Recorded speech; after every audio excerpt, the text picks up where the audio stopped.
है ऊंची उड़ान, हौसलों से भरती है ऊंची उड़ान, ना कोई शिकायत ना कोई थकान। सबके जीवन का आधार है वो, सबके जीवन का आधार है वो, मत करना तुम नारी का अपमान, मत करना तुम नारी का अपमान। तो मैं यहाँ नारी सशक्तिकरण के बारे में आपसे कुछ चर्चा करूंगी। सर्वप्रथम तो आप ये सभी आप लोग सोच रहे होंगे कि ये महिला सशक्तिकरण यानी नारी सशक्तिकरण होता क्या है। तो मैं आपको बताती हूँ कि महिला सशक्तिकरण का अर्थ क्या होता है। तो महिला जो है बिना किसी भेदभाव के जीवन के प्रत्येक क्षेत्र में स्वतंत्रता पूर्वक कार्य करने का अधिकार प्रत्येक क्षेत्र में जो पाती हैं उसे महिला सशक्तिकरण कहते हैं। अब आप सोच रहे होंगे कि इसकी आवश्यकता क्यों पड़ी। विद्रोह आप जानते हैं, विद्रोह जो है वो अभी भी हमारे समाज में लोगों के अंदर तथ्यवश शामिल है, जो ये सोचते हैं कि एक बेटी बेटों से समान नहीं होती यानी उनसे कम होती हैं। तो मेरा उन सभी लोगों से ये प्रश्न है कि यदि वे ये सोचते हैं तो फिर वह अपनी पत्नी के इलाज के लिए एक महिला डॉक्टर ही क्यों खोजते हैं। क्या है उनके पास इस बात का जवाब। कहने को तो नारी शक्ति की लंबी जुबान की हर कोई शिकायत करता है, फिर क्यों कोई एक गूंगी लड़की से शादी नहीं करता।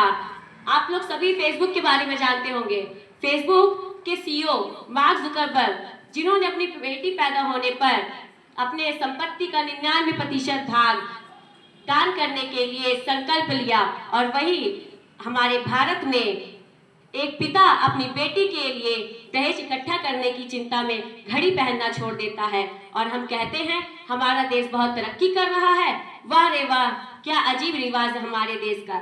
नियत आदमियों की खराब होती है और घूंघट इस नारी शक्ति से निकलवाया जाता है, परंतु आज की नारी प्रत्येक क्षेत्र में पुरुषों के साथ कंधे से कंधा मिलाकर बढ़ रही हैं, और यही नहीं समाज और सरकार भी इसमें महत्वपूर्ण योगदान दे रहे हैं। सरकार के द्वारा बेटी बचाओ बेटी पढ़ाओ योजना, सुकन्या समृद्धि योजना, उज्ज्वला योजना जैसी अनेक योजनाएं लागू की गई हैं।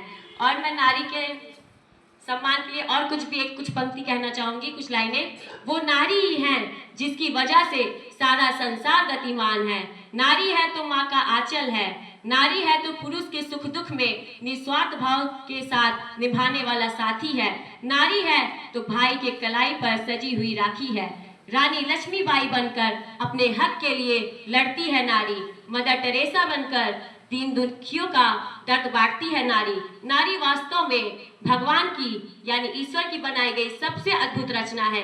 अतः हम सबको मिलकर नारी सशक्तिकरण की दिशा में निरंतर प्रयास करने चाहिए। इस समय मुझे सुन रही हर एक नारी से मैं ये कहना चाहूंगी, मेरा इनसे ये अपील है कि वो खुद से प्यार करना होगा, उन्हें खुद से प्यार करना होगा, खुद को सम्मान देना होगा और आत्मनिर्भर बनने का प्रयास करना होगा। तभी आपका समाज और आपसे जुड़े सभी लोग आपका सम्मान करेंगे, आपको सम्मान देंगे। इसके साथ ही आपको खुद पर गर्व होना चाहिए कि आपने एक महिला के रूप में जन्म लिया है। अतः बस अंत में मैं इतना कहना चाहूंगी कि कोमल है पर लाचार नहीं तू, कोमल है पर लाचार नहीं तू, तू तो मूरत है शक्ति के अवतार की, किसी गुलाब की मोहताज नहीं तू, किसी गुलाब की मोहताज नहीं तू, तू तो बागबान है इस कायनात की, तू तो बागबान है इस कायनात की। धन्यवाद।